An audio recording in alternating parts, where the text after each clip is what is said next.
बिहार निवडणुकीच्या पार्श्वभूमीवर केंद्रातलं राजकीय समीकरण बदलत आहे आणि त्याचे पडसाद महाराष्ट्रामध्ये देखील उमटण्याची शक्यता आहे। ज्या प्रकारे सामनाने मुख्यमंत्री देवेंद्र फडणवीस यांचं कौतुक केलं त्या पाठीमागे कुठेतरी दिल्लीच्या राजकारणाची किनार असल्याचं देखील बोललं जात आहे। कदाचित नितीश कुमार वेगळी भूमिका घेईल अशी एक चर्चा आहे। त्यामुळे महाराष्ट्रातले दोन पक्ष ज्यांच्याकडे चांगले खासदार आहे, एक तर राष्ट्रवादी काँग्रेस शरदचंद्र पवार आणि शिवसेना यांच्यावर भाजपचा डोळा आहे। असं आहे, केंद्रातलं सरकार हे आहे काही बहुमताचं सरकार नाही। मोदी सरकारना बहुमत नाही, त्यामुळे ते कुबड्यावर उभं झालेलं सरकार आहे। त्यामुळे एखादा पक्ष ज्यावेळेस बाजूला जातो त्यावेळेस पर्याय व्यवस्था करण्याचं काम नेहमी होत असतं। परंतु मला वाटतं की ज्या पद्धतीनं तुम्ही सामन्यातून फडणवीसांच्या संदर्भात जे काही त्यांचं कौतुक केलं गेलं असेल त्यावरून असं निष्कर्ष काढणं म्हणजेच जे न होणारी दोन पिकं एका ठिकाणी आमच्याकडे म्हणतात असं की धानाच्या पिकामध्ये बाजरी एकाच वेळेस होऊ शकत नाही, धान निघाल्यानंतर बाजरी काढावी। धानाचं पीक कोणतं निघतं ते वाट पाहून मग बाजरीचं पीक टाकलं जातं।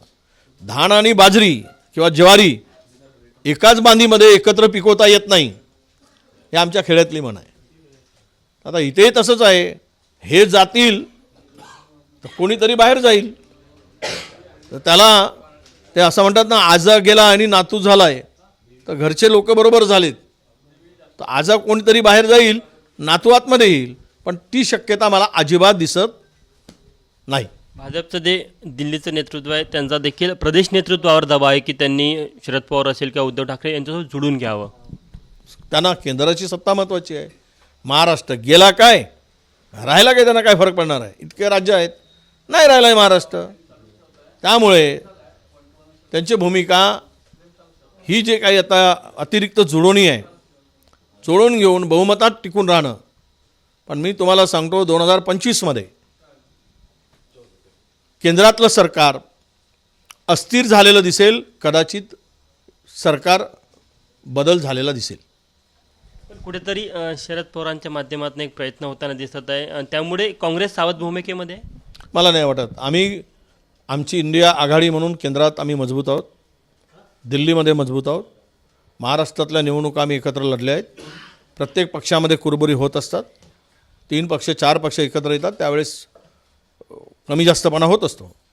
परंतु इंडिया आघाडी म्हणून आम्ही 240च्या जवळपास आहोत, आम्हाला फार कमी जागा लागतात।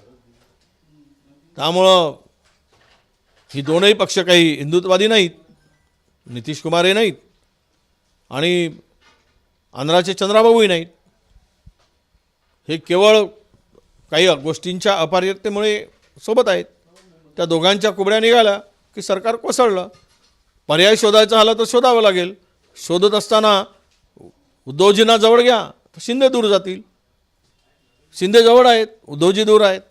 पक्ष फोडणाऱ्यांना उद्धवसाहेब कसे ॲडजस्ट करून घेतील, त्यांच्या मांडीला मांडी घालून कसे बसू शकतील? ते होणं शक्य दिसत नाही।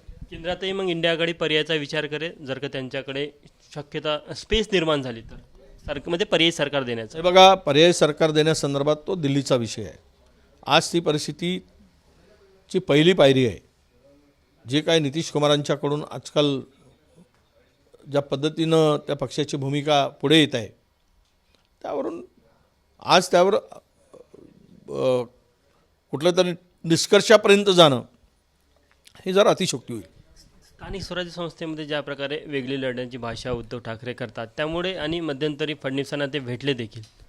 आता कालच मी बोललो या संदर्भात, यावर फार काही मला भूमिका मांडण्याची गरज नाही। ज्यावेळेस आता निवडणुका घोषित होतील, आता अजून काही कुठल्याच ह्याच्यात नाही, कोर्टामध्ये तारीख पे तारीख चल रही आहे, घोषित होतील त्यावेळेस आम्ही बोलू, चर्चा करू। त्यांची काय वेगळी भूमिका असेल तर आम्ही समजवण्याचा प्रयत्न करू, एकत्र राहण्याचा प्रयत्न करू। इंडिया आघाडीमध्ये एकत्र आहोत, महाविकास आघाडी म्हणून एकत्र लढू, ही आमची भूमिका राहील। काँग्रेसचं यावर बारकाईने लक्ष आहे, सगळ्या घडामोडीवर बारकाईने आम्ही लक्ष ठेवून आहोत, सगळ्या स्टेटमेंटवर आमचं लक्ष आहे। त्यामुळे आमची भूमिका ही सोबत राहण्याचे सोबत घेऊन जाण्याची आहे आणि सोबत राहून निवडणुका लढण्याची आहे.